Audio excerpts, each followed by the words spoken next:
yet again to another episode of an Evolved Review. I am your host, James Caleb Kitchens. I am joined each and every week by none other than the man who watches more wrestling content than anyone in the known universe. Ian Riccaboni even echoed this sentiment just a few weeks ago. Caleb Stovall, welcome back. Yes, it is true. I feel like this is becoming like one of those old Johnny Carson jokes. Like it's hot, how hot? Like it's like how much wrestling do you consume? Oh, enough to watch I don't know, Juggalo Championship Wrestling. Caleb Stovall does all the wrestling watching research for this podcast so that I don't have to watch it. Yes, yeah. It's true. Yeah, he'll just tell me, yeah, this is safe for you to watch right here. It's true. It's true. When James is always just like, man, what should I watch? I'm just like this. Yeah, we have an action-packed, episode for you tonight. It's so full of everything. We're going to talk about this is the state of wrestling, right? State of wrestling, April 2021. That means it's Mania season, so we're going to talk about the Mania card coming together. We're going to talk about what's going on Impact, which I actually knew something that was going on Impact for once. Which means that it could only be one of like three things. It could only mean that either Samoa Joe returned to Impact. That didn't happen. No, it could be something to do with the Motor City Machine Guns, or it could be the third thing, which is what it is, and we'll get to that in a minute. We're gonna talk about the New Japan Championship that everyone hates. We're gonna talk about some AEW stuff. We're gonna talk about a really great women's match they had. Yes. This episode is gonna be full of all sorts of stuff. It's Mania season. I'm excited. We got an episode coming up where we off. Or as I like to call it, Christmas. Yeah, exactly. Exactly. It is Christmas for a wrestling fan. But we've just got so much in this episode. But first, I want to talk about something that I think pretty much every wrestling fan is talking about. And I want to talk about what's going on with the Peacock deal, man. Oh, yes. I'm just not. I signed up for Peacock because I was already paying $9.99 for the network, right? So I said, well, Peacock's premium streaming is $9.95 or $9.99 or whatever. So okay, cool. I'm getting an upgrade technically. We'll check it out. You would think. So I started off. For a while now, I've been meaning to watch back through all of the Harry Potter films, right? And Peacock is the only place you can stream them. So I said, well, here's my chance. I'll do that. And I haven't watched through those all in a long time, probably 7 or 8 years. So I said, I'll watch through them all. I'm severely unimpressed. So what it is like, so there's certain things on Peacock that are free for everyone, right? So there's three tiers. You have the 100% free tier. This is like, you don't pay anything. You get a very small amount of stuff that's just a preview for the network, basically. Is it along like ads and stuff like that too? Well, I'll get to that. So then the next tier up is the $4.99 tier, where you have ads in everything. You get access to just about everything, but you have ads in it. And then the $9.99 tier is supposedly where you're not supposed to have any ads at all. You're not supposed to have any ads, except they said that there'll be limited ads in some content. Yeah, I would assume that would be then live television, because live TV you kind of have to have ads. It's awful, bro. It's awful. So everything that's in that free tier that you get for free no matter what, even if you have the $9.95, $9.99, whatever, the premium subscription, you still get the same amount of ads in those things that the free people get. That's ridiculous. I can't stand it when streaming service do that. Dude, I don't know of any other major streaming service that does this. So as I'm going through these movies, dude, the first Harry Potter movie, I probably saw 12 to 15 ads in the thing. Oh, shit. And all of these movies had ads in them, and they all took, like, it would sometimes take 20 minutes for Peacock to start streaming the movie to me in HD. Like, I have gigabit internet. I have, like, some of the fastest internet you can possibly have. Right. And it would take 20 minutes for them to start streaming to me in HD. It would take that long for the movie to pick up and start actually delivering to my device at the right resolution. Now, this wasn't even a 4K anything, so I'm worried, man, for them live streaming WrestleMania in a few weeks. I'm terrified because the WWE network was already bad enough. You know, when there would be like WrestleMania, you was a roll of the dice whether you're gonna have problems or not. Oh But yeah. if they can't stream to me a movie that they've had since 2002, then we got a problem, man. I'm raising the red flags here. Yeah, and there was already people having problems with the fast lane Yeah. streaming. So and I mean I don't know because like I had to go to work that night, so I couldn't watch it live. And to be quite honest, I haven't watched a lot of modern WWE. Like I'm excited for Mania if it goes off without a hitch and stuff like that. But I've heard that like there were streaming issues already, and that they actually had to address it. Like they actually addressed it on their website. So, and here's another thing I'm worried about, man. I'm worried about from what all I'm hearing. You know, uh, NBC is going through like 1,700 hours worth of content to figure out which suits their standards of viewing and stuff like that. And I'm sitting there just like, okay, so does that mean like we're not going to get any Attitude Era, like no Stone Cold Steve Austin even? Are we gonna get any ECW? Are we gonna get anything with like the 80s, because in the 80s they had a lot of matches that featured blood and stuff like that. So like what are they going to try to take out? I don't know how far they're gonna edit it, man, but I'm telling you right now, I can see pretty much all of like all of ECW. I mean, is gone. Kelly's entire career has been erased. Val Venus is just going to be like they're going to CGI replace Val Venus with like the blue dude from the video game that all the practice moves and stuff are done on. Like Oh God.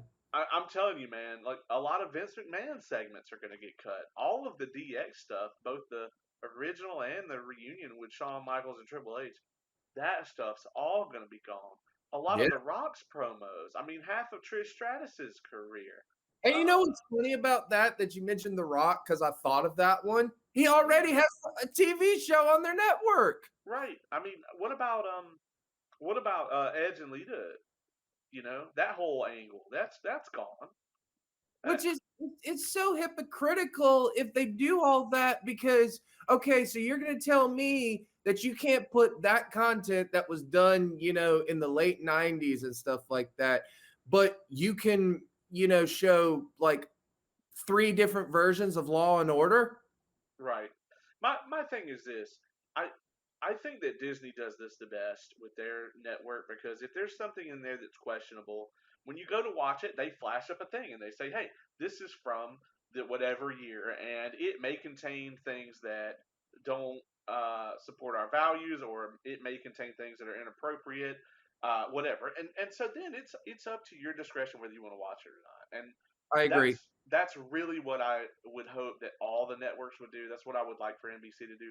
But I'm telling you right now, if NBC is going through and editing all this content, it's bad. And like, I get that. But the bigger picture here is that they're definitely buying WWE because there's no way they're editing all this shit if they're not. I can, I can see that. And here's another reason, right? So, I want to dig further into this, because if you look at NBC right now, as much content as they're trying to gain for that, for their network, the Peacock network, they're losing a bunch of content as well.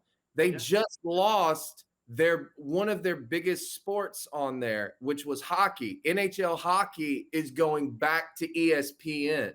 yeah, So like they struck a deal with ESPN, and it's going to be exclusively on ESPN, which ESPN brings in a lot of viewers on their app. Like yeah. they bring in a lot of viewers. So the NHL's going there. So now all they're going to have is primetime football, and they really just don't have that. I mean, that's the NFL. Yeah, I'm telling you too. Um, you're gonna see where like a lot of things are gonna be leaving them. Like they have a whole section. on Peacock for Harry Potter, as I mentioned earlier. Whole section for it, dude. That property is owned by Warner Brothers. It's Yeah. gonna be on HBO Max eventually, whenever the license runs out. Yeah. I don't know. I don't know. Yeah, today's episode brought to you by Coke Zero. If you want to drink soda but don't want to be fat, Coke Zero, not a sponsor. if if you'd like to remove this ad, you can pay us $9.99. Yes, that's tremendous. Moving on. If it's WrestleMania season, man, I think we'd be remiss and not talk about WrestleMania. It's true, but Um, as we are recording this, I have not seen it yet. well, you mean the card? You haven't seen the card? Oh well, yeah. I have seen the card for it for the most part, and I'm sure they're still even building upon that. So let's run down what we have so far. So they're splitting it into two nights. I really hope, God, more than anything. I mean, Jim Ross says it's not going to happen, and I believe Jr. But I hope that after the COVID era, WrestleMania can go back to being one night. But I doubt it. I don't know. I was wondering that myself, but I think it will eventually go back to one night I hope because so. they realize that like they still have all of the other stuff to do as well. It just destroys the concept of WrestleMania, man. Because it's like nobody wants to be the night one main event. The real main event is the night two main event. The night one main event is not a main event. Yeah, Um, all right, so let's run it down. So right now, as of today, and Jesus, so many matches. Um, Steel cage match between Shane McMahon and Braun Strowman. I think this one will probably be exciting. I predict Shane McMahon will do some stupid shit off the top of the cage, possibly die. probably. That Um, that's usually what happens. And dude, can we talk about how good like Braun Strowman looks really good these days? Like, I mean, dude, he completely transformed his body. I agree. I think that he is possibly one of the greatest athletes. Yeah. Um, I mean, size wise, he's incredible. He's just like everybody else, though, unfortunately, because while he's incredible and there's so much there they could do with him, the writing and the booking just destroys everyone. It leaves no stone unturned. It doesn't matter who you are. The only person who has managed to still be something is Edge, and he was made into something before all of this. Oh yeah, there's nothing you can do to like, ruin him. Like you can put him in any shitty booking. And I dude, that's my thing about WWE right now, man, is like I've said it before, but I'm gonna say it again here. It's not just bad wrestling and bad booking at times. It's just bad television in general. Right, Like I'm sitting there just like, who behind closed doors is sitting there just like, oh my God, all of this stuff that we are doing is great. Like I'm just like, dude, like do y'all actually watch your own product? right, right, exactly. I mean, I want to know if somebody, sits back and watches this stuff in WWE. I mean, even Jr. has talked about that he can't watch it, and he has to sit there and watch AEW every week. So and try to talk about it. So, uh, so for the Raw Tag Team Championship, I'm actually quite interested in this one. We have the New Day versus Omos and AJ Styles, or is it Amos? Almost, whatever. I think His it's Osmos or his Osmos. his Osmos. bodyguard. His bodyguard. I want to be excited for this, but you know, why is the New Day going into this match with them and not the Hurt Business? Which by the way, they broke up the Hurt Business, which was fucking foolish because what's going to happen is, and everyone knows this, is Shelton and Cedric will be doomed to the mid and lower card. They will be wrestling Ricochet on Saturday night or whatever for the next 6 months. Yeah, dude.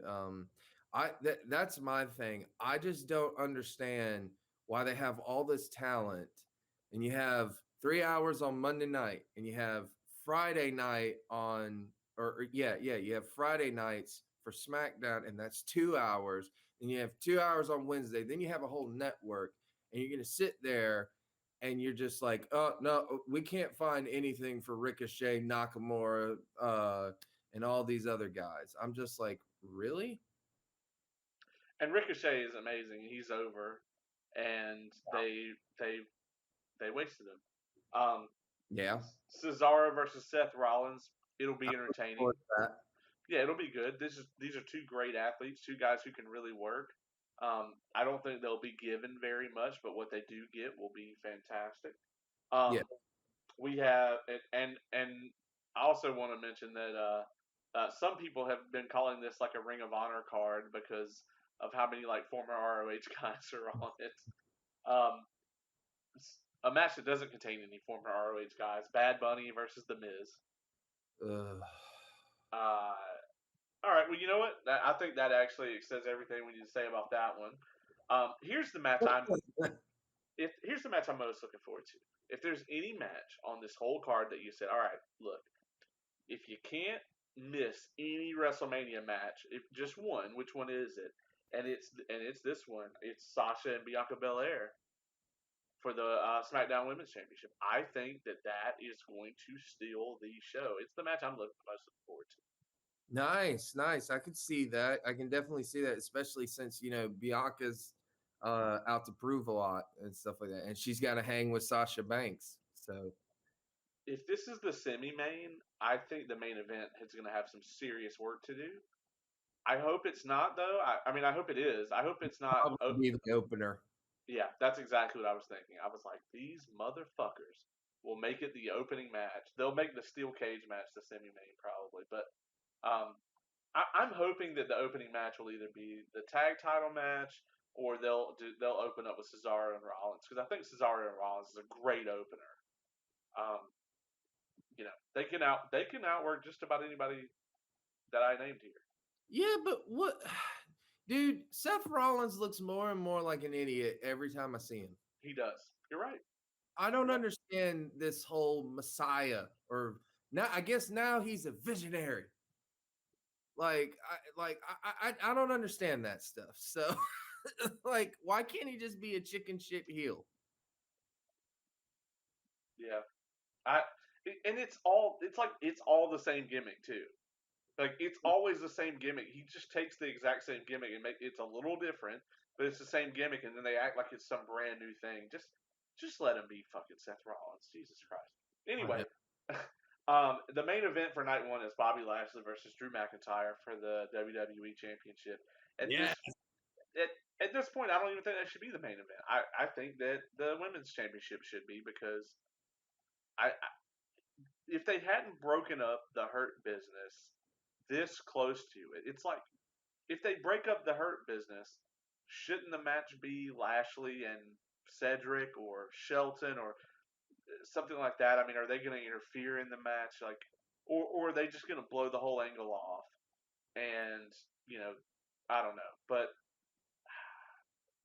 I'm not a huge fan of this match now. I think it'll be serviceable. I think it'll be Really? serviceable. Yeah. Yeah, I mean, I might be wrong. I'm sure there's people looking forward to this, but I just don't. Oh, dude, I'm not gonna lie. I'm looking forward to this matchup because I've liked Bobby Lashley for a long time. He really showed what he could do in Impact, like believe it or not. Even when Impact was, supposedly going out of business completely and stuff like that, he was actually carrying the company for a while. So was Drew McIntyre, if you think about it. Like when he was Drew Galloway, he did really good in Impact Wrestling and stuff like that. So I'm looking forward to this match. Like I don't know, I think both of these guys can work in the ring and stuff like that. So I'm not saying it'll be a bad match. I think they can both work. I'm not excited for the story, right? uh, Because yeah, I can feel you on that. I'm not excited for either person to win. There's nothing on the other side of this that I'm hyped for. I think the match itself will be good Yeah. though. So night 2, this is probably the night I'm going to watch live. Unfortunately, I might find a way to watch the Bianca and Sasha match. I might find a way to watch night 1 live, but I may not have a way to do so. But night 2, so we're gonna have the U.S. title, Matt Riddle versus Sheamus. Um, Not a Sheamus fan, never have been, not for a minute. So I liked him in the bar. Yeah, with Cesaro. Yeah, but that was it. I've never liked him otherwise. I hated his singles run. I thought that was some of the worst times in WWE was when he was a champion. Um, yeah, I'm not a fan. I feel you on that. And really, the bar scene, let's be honest, was awesome for us because Antoine Brewer was in it laughing at him in the video. Exactly. So, I not hyped for that. I am hyped for this match though. Kevin Owens and Sami Zayn. well, of course, but it's not like we haven't seen that like 50,000 times. Right. It'll be serviceable, but it won't be their best match. It won't be anything like what we saw from them in NXT. No, absolutely not. Not even in ROH. Like, I mean, they had some bangers in ROH. Um, Apollo Crews and Big E could be amazing for the IC title. It could be because I'm a huge fan of Apollo Crews, and I'm glad they're finally doing something with old Ooh-Ha. Yeah, I agree. Yeah, it seems like forever ago that he was working at Sweetwater in Yeah. Thompson. So shout out to Uha Nation. Um, Bray Wyatt, Randy Orton. I got nothing to say on this one that's positive, so I'm gonna let you handle it. Oh, oh, you don't like all of the campy BS that they've been pulling with that shit? I fucking haven't liked Randy Orton in a decade. Here's my question to WWE, right? Like, okay, I get it. We're being sports entertainment. We've got to do these types of storylines. Okay, I got it. But why Randy Orton? Why do they think that Randy Orton and Bray Wyatt have chemistry when they have absolutely none? They have none. They do not work well together. I don't care what anyone says. They don't. Like, here's an idea I've always tried to pitch when it comes to the Fiend and like his types of stories and stuff. If you really want to be controversial, but do it in somewhat of a tasteful way, then why not put AJ Styles in that position and have him be like the family man and Bray Wyatt is like trying to corrupt his kid or something like that? Like, I don't care what they do. Like, I would rather that be something like that. But Randy Orton, I just I agree. I don't. And you know what's probably Orton gonna needs to start working a relaxed schedule. I agree because literally I agree with you when like you look at Randy Orton and it's like he's literally done the same exact thing for years.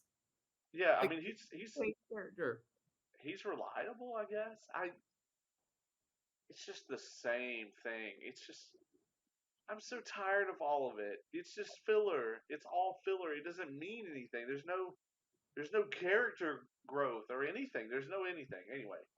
And Um you want to know what's sad before we move on about that is that Everything. matchup, I guarantee you is going to be a cinematic match.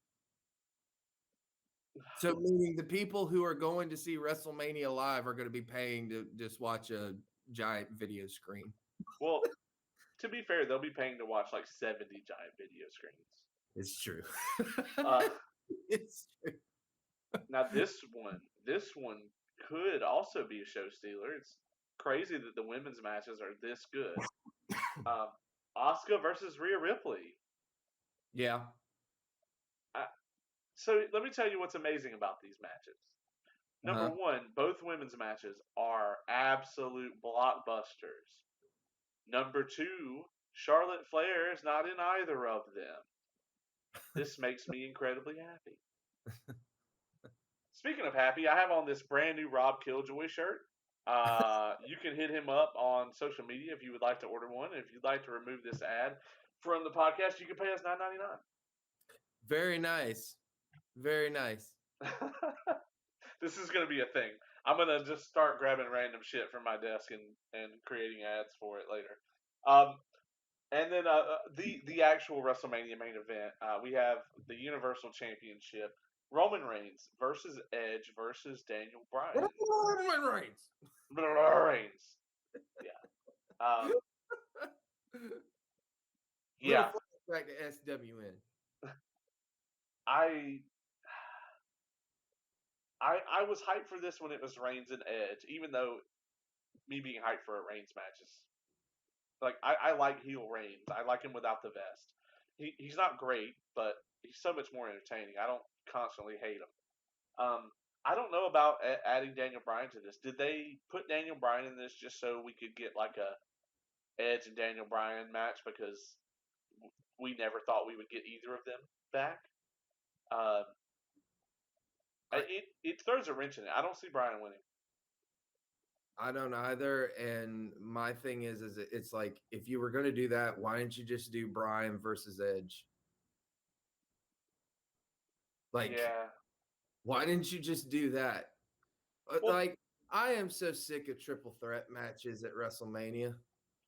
I feel like the best WrestleMania main events are one-on-one matches. Yes. I mean, the WrestleMania 20 triple threat. Sorry, but you're never going to top that. So just stop trying. No, and I think like the only other good one that they've had at Mania was when Bryan took on, the Evolution, basically. Yeah. He took on Orton and Batista in the main event. But that was just because the story worked so well and stuff like that. But, even like going back to the women headlining Mania, with Ronda Rousey, Becky Lynch, and Charlotte, I just sit there and I'm just like, you're telling me that the very first match that headlines, well, like the very first women's headlining match at Mania is a triple threat match. Like, does anyone not, see the wrong logic in that? like, Right. like it should have been a one-on-one. It should have been a big fight. Like, I feel as though when you do a triple threat match, honest to God, it loses its big fight feel. Yeah. It often does. Can it be done right? Yeah, it can. I mean, you can do a fatal four way right. You could do a 5-man right. But this is not it. This is we wanted to do Roman and Edge, and we didn't have anything for Daniel Bryan, so we threw him in there. Yeah. Do I think it'll be a better match with him in it? Possibly, because this is probably his last Mania main event. He's talking about winding back down. He knew he didn't have forever when he came back. He knew he was on borrowed time the day he stepped foot back in the door. We all knew that, and Edge is not going to be in this forever either. No. Edge is older than Daniel. I mean, it's not a situation where either one of these guys are going to be around for forever. So I like the fact that they're both in the main event, but we're 7 years into the Roman Reigns experiment, and it's a colossal failure at almost every turn. So yeah, I agree, man. Have Edge take the belt off of him, or Bryan, and let them two just have this match because everyone would love that. But they've got to have their golden boy in here, and I get it. They think he's the franchise, but he's not the face of WWE. No. As much as they want him to be, as much as they've tried to put him in that position, he's never been that. He's never going to be that. He's never gotten that reaction that Cena or Austin or Rock or Hogan got. He's never going to get it. He's never had it. Yeah, and I mean that's because they tried to push him down too far too early. Right. I mean, Rhea Ripley has a better shot at getting that reaction than he does. Well, in ways she really is. I mean, a lot of people talk about her, so and she had a very impressive run in NXT. I thought that she should have won against Charlotte at Mania last year. Yeah. I've talked to a lot of different like wrestling fans, like at all levels, whether it's I have close friends that are absolute like complete marks, even though they're friends with me and I'm a booker for a wrestling company. It's all real to them. I mean, they don't understand the intricacies of the business at all the way up to people who are just smart marks that are sitting on message boards and listening to Jim Cornette all day. And yeah, no one in any of those groups has ever spoken negatively about her to me. As a matter of fact, I know people that are like, yeah, my kid wants to go to WrestleMania. They love Rhea Ripley, yeah, you know, and I'm like, wow, that's something. She's great. She's got an awesome presence to her. She's got a unique look. She can wrestle. She moves like she is a star out there. yeah, And I'm going to tell you, star power is something that is not just laying around these days. yeah. So And think of when Becky Lynch comes back, the combination of the two. agreed. Yeah, I mean, I would pay to see that match. So Yeah, and I think that's probably what WWE's biggest problem is with the women's division right now. Is ever since they struck gold with Becky Lynch, they don't know what the fuck to do with the women. They're like, if it's not Becky Lynch, we don't know what to do. Because Becky actually drew eyeballs to the TV. And she was like actually selling out. Like she was Austin level at one point. I would not. I think her live pop was there. It was getting there. I'm not going to say she was Austin level because I think that's an exaggeration, but I think she had the potential. I think she had the potential like the way like Adam Page has that potential. Yeah. Um, we like to think that people get Austin pops until you actually go and watch an Austin match and watch him come through the curtain, and it's There. like the camera can't even catch the sound because it's just so overwhelming in the arena. Yeah. Well, I mean, she was reaching that level, but I just think that along the way, the booking of her was one of the things that slowed her down. Like again, it should have just been her versus Ronda Rousey. If it had been her versus Ronda Rousey at Mania, she'd have shattered everyone. She Yeah, would have, because she would have beat Ronda, and then she would have become like the ultimate baby face. I agree. I agree. Yeah, I think the booking on that And they shoehorned Charlotte in there. yeah, it like the screw job finish at the end of the match. It was like, what? There wasn't any need to do that. Like, Yeah, I don't know.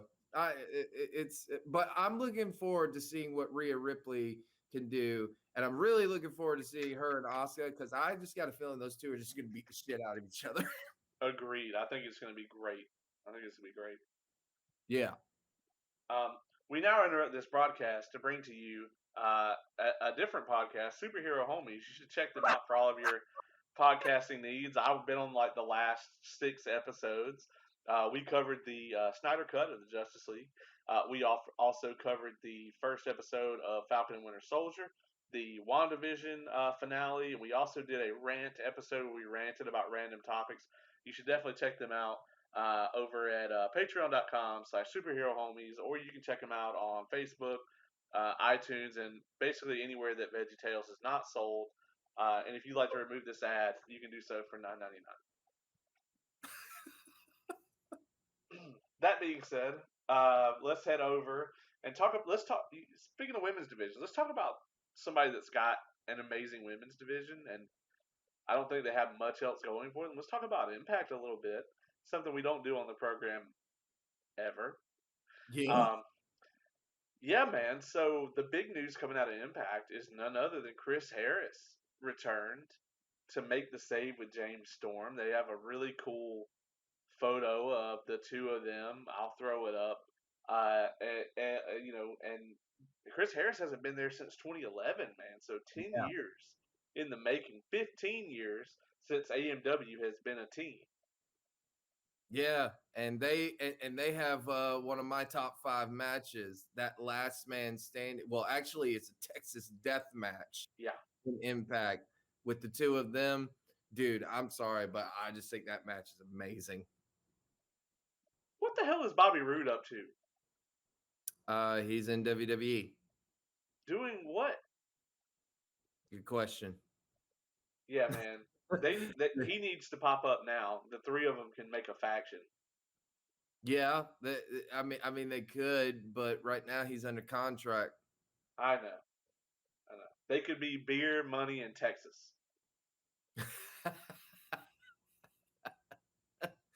or So beer, or beer money's most wanted. yeah, yeah, yeah. We're selling T-shirts, folks. You heard it here.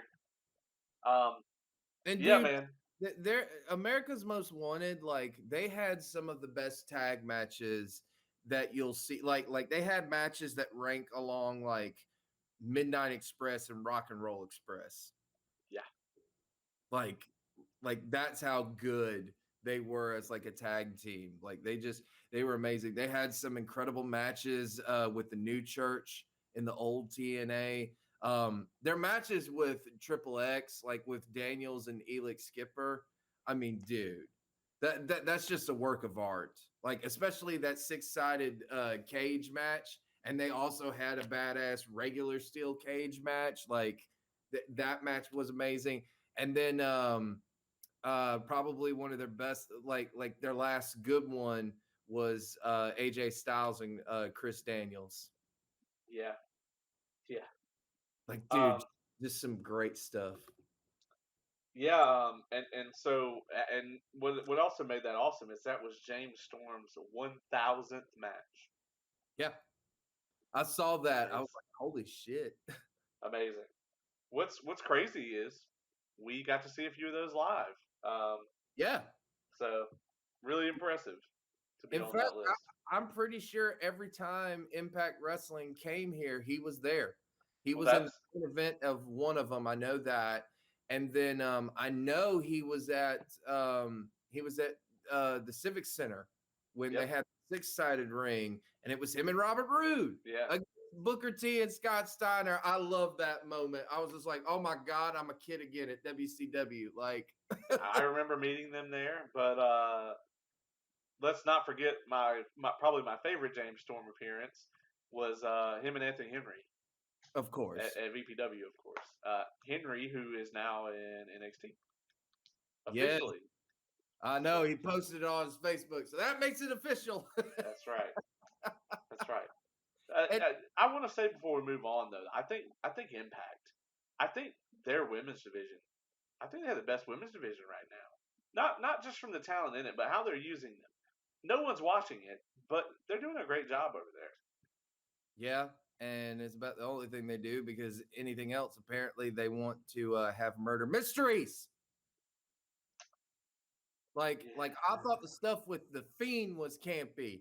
Oh my God, you go and you watch this, it looks like a bad like B horror movie at times. like they killed off Allie one year. They've I will say this.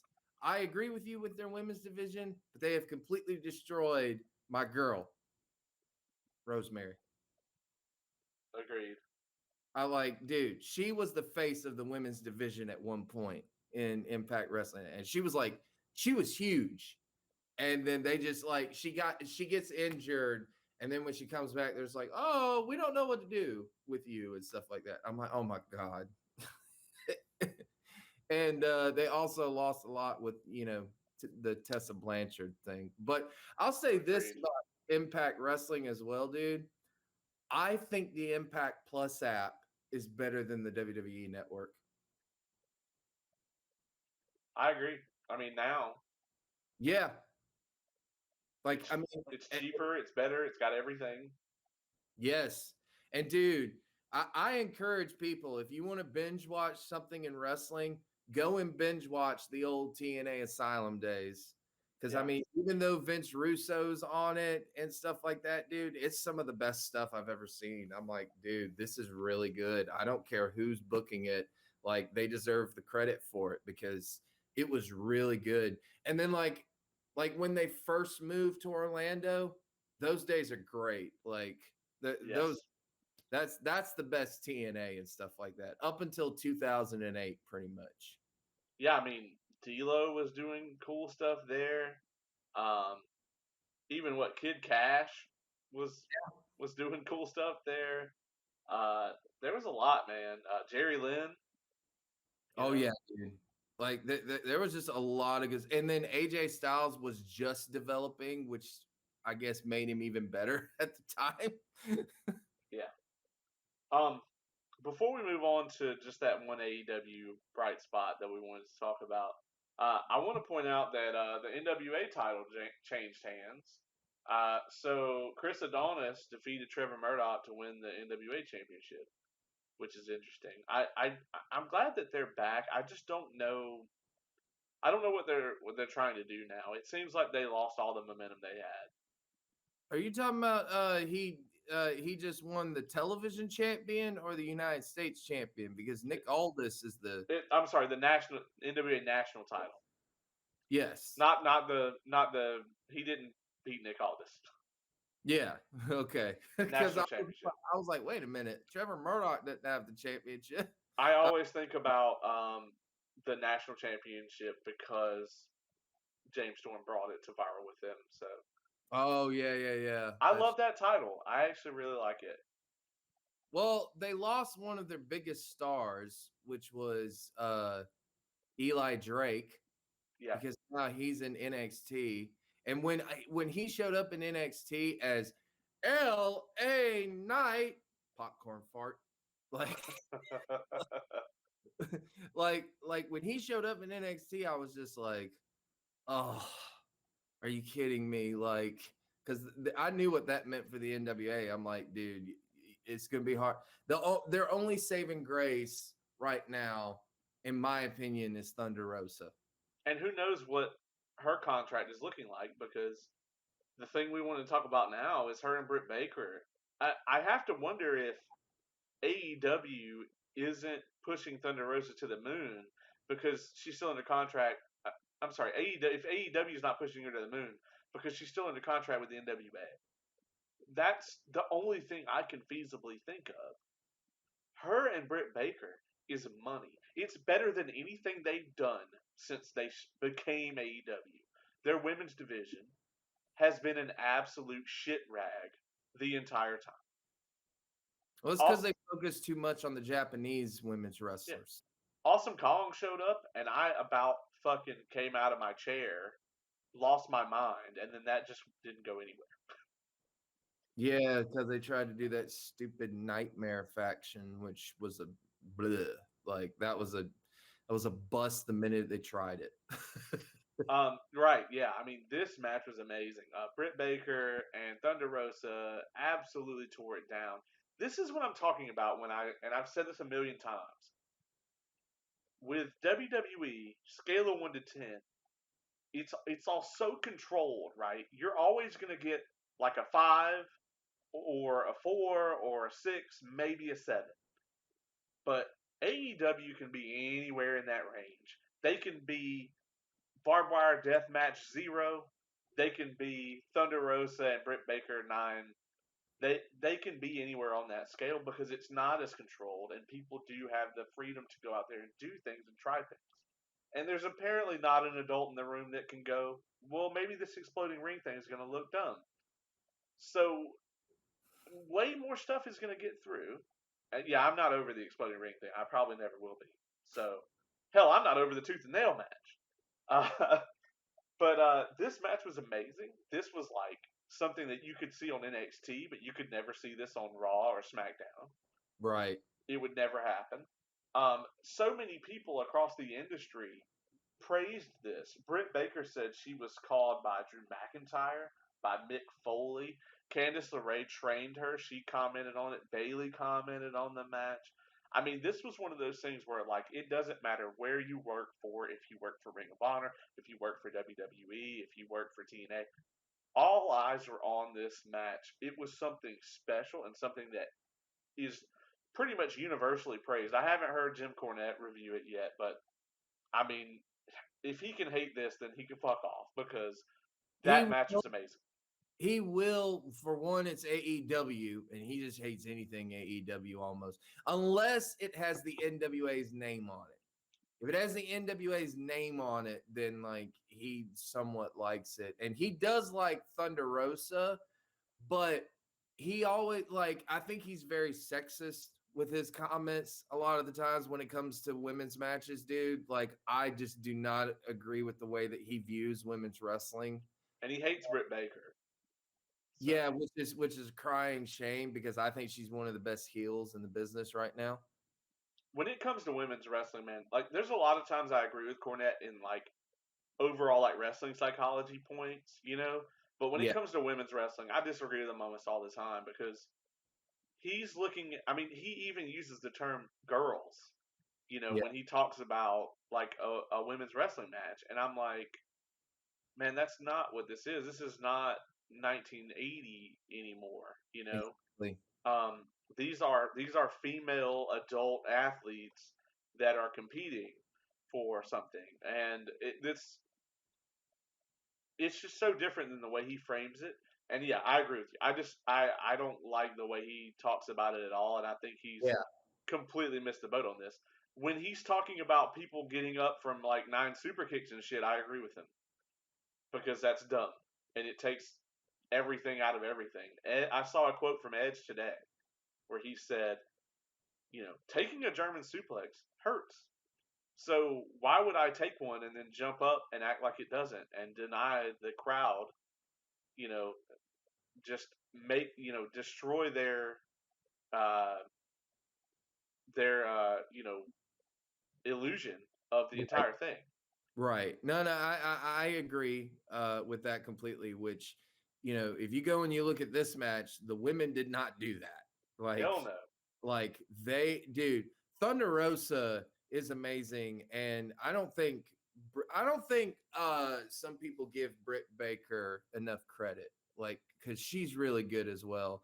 And I guarantee you, her fiance, or actually, it might be her husband at this point, but Adam Cole was watching it. Yeah. I Yeah. guarantee you he loved it. But dude, man, I watched this live.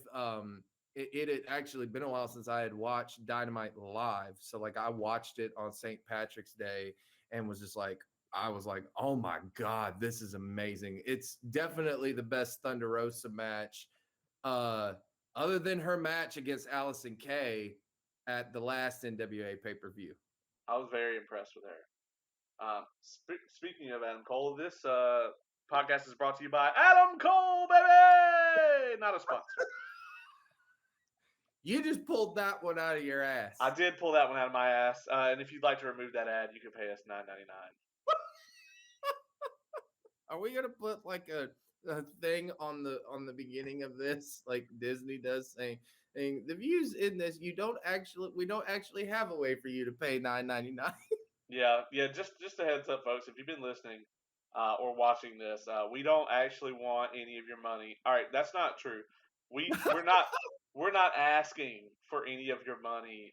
We do this because we are wrestling nerds and we enjoy it. And for me, it's an opportunity to just bitch about things. Of course, Um, and then to have people that don't know me listen to me bitch about things. And I get everything out of that I possibly could want. So of here we are. course. Here we are. Um, no, so this episode is a state of wrestling. I think we have kind of covered where everything is right now across the board. It's Mania season. A lot of indie shows typically do shows Mania weekend. There's typically a lot of events there that go on in whatever city Mania is happening in. There is usually like a Ring of Honor event there. Hell, even AEW has done events there in the past. Um, it's interesting because this year there's not a ton of Mania shows. I guess because of COVID and a lot of indie companies are stressed financially right now, or whatever the reason may be. Of course. So on an indie level, it's interesting because usually, if you know a lot of indie workers like I do, you typically see people talking about their Mania bookings and stuff. But I'm not seeing a lot of that No. this year. I think I mentioned him earlier with the shirt. Rob Killjoy is the only guy I know that I've seen post about his Mania bookings, and that's just because Rob Killjoy will end up working at a fair, at your kid's birthday party. It doesn't make a shit. Killjoy will go there because the man just loves professional wrestling. He loves to wrestle. If he's not wrestling, he will find a gig to wrestle at. It doesn't matter what it is. If it's your bar mitzvah, like he'll come wrestle there. Yes, yes, I can see that. And can we also talk about something else that's awesome happening during Mania weekend? What's that? Mr. Eric Bischoff is going into the Hall of Fame.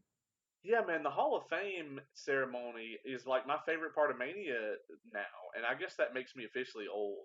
Yeah. Um, if you look at the like list of people that are going to the Hall of Fame this year, and maybe we should cover that at some point. Maybe that's what we'll do is we'll do a Hall of Fame episode because we could make a whole episode out of it because it's all of last year's inductees and all this year's inductees. Yeah. But so many people that are going in there this year are people that I watched in their prime, and I'm just like, fuck. Yeah, like Rob Van Dam was just announced. So Yeah, he's going into the Hall of Fame. I'm excited about that one. But Eric Bischoff, I mean, because there's a lot of people out there who will say that Bischoff doesn't deserve this, and I'm going, well, that's then you're bullshit. stupid. Yeah, You are stupid if you think that because okay, WCW went out of business, but it was not because of Eric Bischoff. Did he make correct. mistakes and everything like that? Yes, he did, but it was not because of Eric Bischoff. Like Eric Bischoff actually made WCW watchable. Right. Like he turned them into the biggest, you know, wrestling show at one point ever in the history of like wrestling shows. Nitro was bigger than Raw at one point. Yeah. And you could say it was, well, that's because of the NWO or all of this. Okay, well, that was Bischoff who approved that. So, Bischoff is the one who brought in the luchadors. He's the one yeah, that brought in the cruiserweights. I'm not going to say that I agree with everything the man's ever done, but I obviously. mean, Bischoff is one of the reasons, and I got to actually tell him this in person. I've met him twice in my life, and the second time I actually got to sit down with him for a while. And he's my inspiration for getting into the wrestling business. Yeah. I would not be booking wrestling shows right now, or probably doing this podcast if it weren't for Eric Bischoff. He was an inspiration to me, and I always loved the things that he was doing in wrestling, and I've always kept up with him. So I'm really glad they're putting him in the Hall of Fame. I don't know that they've announced like who's inducting people or not. Um, I think they will have Hogan induct him. Which I mean, people can say what they want to about him, and I get it, but that is the guy that needs to induct him. We'll see. I think if it's not him, it should be DDP That's or a good one. it should be Vince McMahon. But Vince won't do it. No, hell no. But it would be amazing. Can you imagine you get inducted in the Hall of Fame by Vince McMahon? You're a Yeah, Bischoff. You're his competitor. there's only one guy that's ever done that. Yeah, what is it? Is it Hogan? Is the only guy he ever put in? No, Stone Cold. That's right. That's right. Because there was no one else that could, like, the only person that could have inducted Stone Cold would have been The Rock. Agreed. Yeah. I get why that wouldn't happen, but it had to be McMahon because when you talk about the biggest storyline like ever in wrestling, it's Austin versus McMahon. Who the fuck inducted Hogan? I want to say This is Googleable. I want to say Jimmy Hart, Oh yeah, that would do it. maybe. Sylvester Stallone.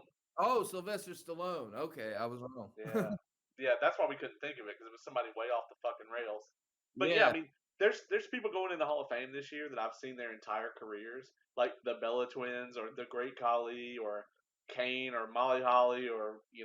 like I disagree with Hogan getting another ring, but it is what it is. Well, the So NWO is a must. I get that, but I you know I mean I get it, we but don't have to we don't you have to go into it. you can't take away from what the NWO accomplished back in the day. Agreed. Yeah, I mean, there'll be a lot of people that say the Bella Twins don't deserve to be in there, but they can Yeah, fuck off too. and I would disagree with them completely because they do deserve it. I agree. So, yeah, man, I think that's it for this one. I think we've kind of outlined the state of things pretty well. I Yeah. think we should do a Hall of Fame episode. We have a lot coming up. We've got the very last episode of our Ring of Honor Peer Tournament coverage is coming up. Yep. That'll be episode 7. We're covering the semifinals and the finals. Um, I'm excited about that. We're going to wrap that one on up. We've got our top 5 WrestleManias that we're going to air close to WrestleMania weekend, so that'll be coming up. We just talked about we're going to do an episode about the Hall of Fame. And then don't forget, we have a lot of cool things coming up. We've got a lot of surprises, and of course, we've got Dark Side of the Ring season 3, which is well underway. Yes. There's just a lot of things to be excited about. I can't plug them enough. Definitely check out Superhero Homies because, well, I've been on it, so it was a lot of fun, man. Our review of the Snyder Cut, that might be my favorite episode that we've ever done, Oh, and wow. and I'm saying that it's a 4-hour movie, right? And you just get into it. I mean, we couldn't make the review. The review could have been 5 hours if we talked about everything. Oh, So God. we couldn't talk about everything. We kind of had to pick and choose what we wanted to talk about. Um, but anybody that's watching this, I can't stress enough how good the Snyder Cut of the Justice League is. And I don't like any of the DCEU stuff. I mean, we talked about this off mic, but I'm not a fan of I hated the first Wonder Woman. 1984 was okay. Aquaman was okay. Shazam was a good, funny, like family movie. BVS terrible. Justice League terrible. The first Suicide Squad terrible. Man of Steel awful. I put that movie on if I can't sleep. It'll put me out in no time. So if you like any of those movies and you hated the theatrical cut of Justice League, then you'll love this. There's just so much here for a DC fan. Um, every character in this movie, I think, is the best version of these characters, other than Batman, of course. But even Batman, it was the first time that I liked watching Ben Affleck play Batman. And this may be a bit of a spoiler, but there is a Batman and Joker scene in this movie that is to die for. It is one of the best Batman Joker scenes that exists. Oh, really? Yes. Okay. Well, I haven't watched it because I mean, I'm so infatuated with the Marvel cinematic stuff. Like I think Marvel beats everyone, obviously. They Like, do. Yeah, they do. But I'm going to tell you, the Snyder Cut is the first time where felt like I felt like DC could really do something with this. So if they bring Zack Snyder back in and the studio will let him do what he's going to do, I think they could have something. I'm not saying they can topple the giant because Marvel's like a decade ahead of them. oh yeah. DC has had one really fantastic film, and it's not even it's not even canon right now. Technically, the DC considers the original Justice League movie, which was terrible, to be canon. And Yeah. if you watch the Snyder cut, you're just like, if you've seen the theatrical Justice League, your brain will be exploding with some of the changes that they made to the theatrical cut, stuff that they cut out of this movie. I mean, Dark Side is all through it. They cut him out entirely. Um, so yeah, I mean, it's a must watch. Completely off topic from this podcast, but I had to give Superhero Homies a bit of a shout out, Of course. because that was such a great episode. So, well, man, I think that wraps it up, dude. You got anything on your side of the table to announce? I know you've been keeping it quiet about SWN for a while. Is there anything going on over there? Is that happening? Right now I'm still trying to get things together and stuff like that. I'm on a crazy schedule these days, so I don't really have as much time as I would like to put forth to it. So right now, what things are just kind of up in the air right now. But hopefully, I've got some announcements soon coming up. But it's just all according to timing, pretty much. I hear you. Well, man, thank you for being on here with me each and every week. And everybody who's, if you're still listening this far in, we're sitting at right at an hour. Check us out, man. We're everywhere your audio podcasts are served. We're on Google Play. We're on Google Podcasts. We're on Apple App Store. We're on iTunes. We're on Spot. Spotify. We're on everything. We're on Anchor. Check us out. We're on YouTube. We're on Facebook. We're all over the place. If you have something you'd like us to review, send us a fan submission. Shoot us a message on Facebook. Best way to get a hold of us. We'll review whatever wrestling related thing you want us to review, unless it's some like juggalo shit that Caleb was talking about earlier, in which case we're probably not going to do it.